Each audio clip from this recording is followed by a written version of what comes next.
Hey, how's it going? Today, we're going to be training a model to become an absolute beast at the game of Connect 4. In order to train this model, we're going to use a method known as proximal policy optimization. For those of you that are interested, here's a more technical explanation of the model.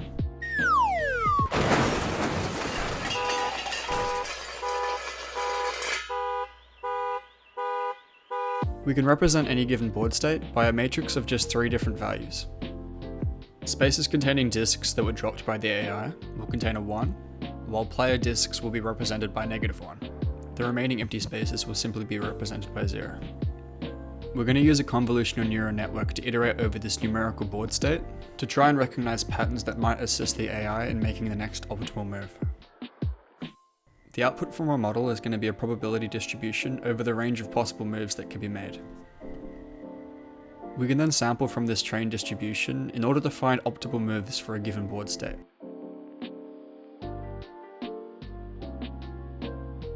Reinforcement learning can be quite a difficult concept for some people to get their head around, so here's a very quick example. In this environment, our AI is the green square, with the goal of collecting as many of the red squares as possible within a set time frame.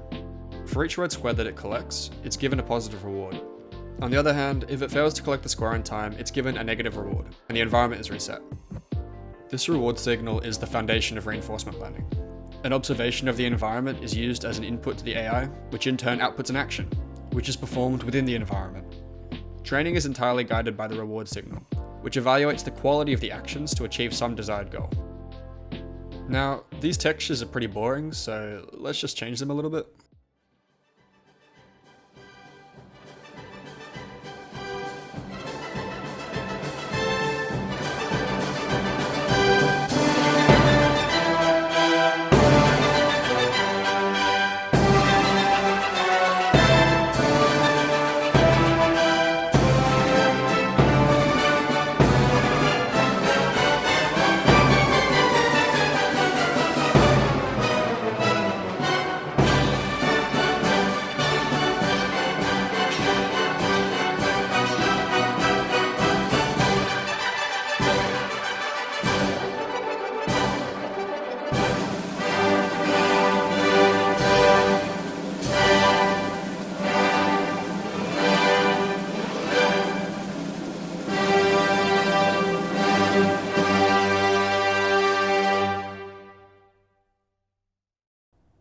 What was I doing again? Oh, right. Connect 4.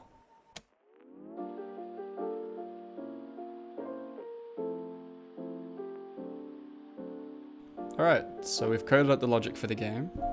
One other thing that we're going to implement is that the AI's opponent is actually going to be a previous version of the model, forcing it to play against itself and constantly get better and better.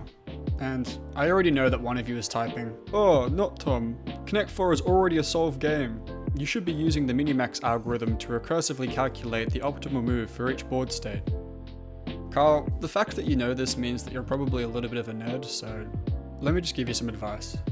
All throughout your life, people are going to bully you for being a know-it-all. They're going to call you annoying, pretentious, irritating.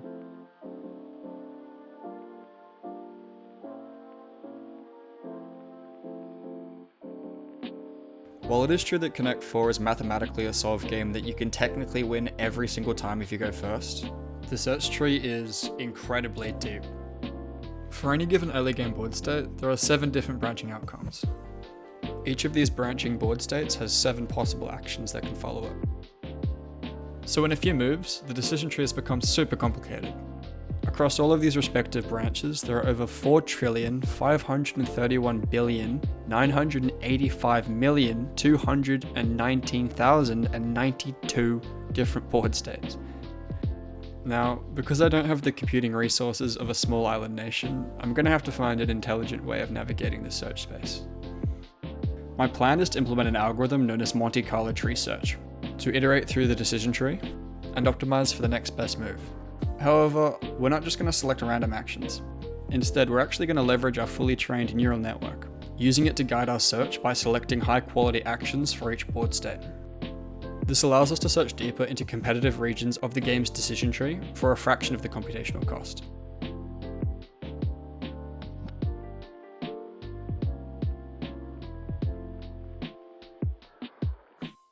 Alright, so we've trained our model.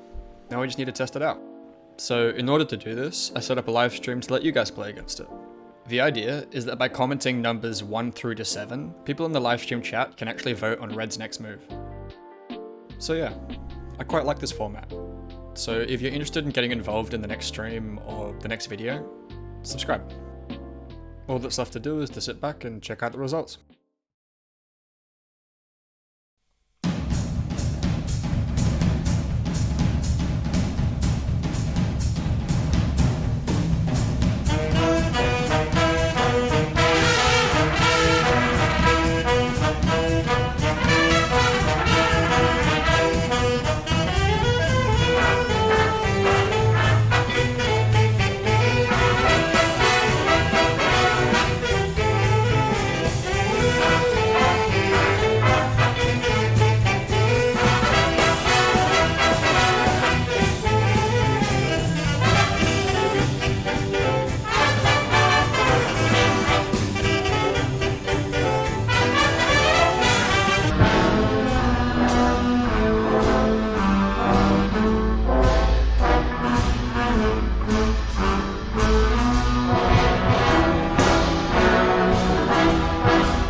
Alright, the final score was 51 for the AI and 0 for chat.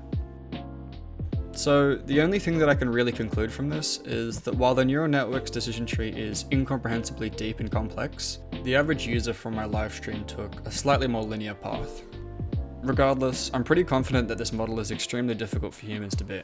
And that's partially due to the combination of reinforcement learning, self-play, and Monte Carlo tree search, which is the same framework that DeepMind used to train their AlphaGo model to play the game of Go. That being said, it's not perfect, and sometimes does really weird things. In this game, for example, instead of just winning and going into center, it actually goes out of its way to block, which is obviously not the best move. This is probably due to my poor coding in the reward signal, but I kind of love how disrespectful this is to your opponent. The other nice thing about having a reinforcement learning training setup as opposed to a minimax algorithm is that this model is technically beatable, which I think makes it a more compelling opponent. The model's learnt how to play the game pretty competitively and has the capacity to look many steps into the future. It's got its own playstyle, and a human could beat it. It's just pretty hard. Thanks for watching. See you in the next one.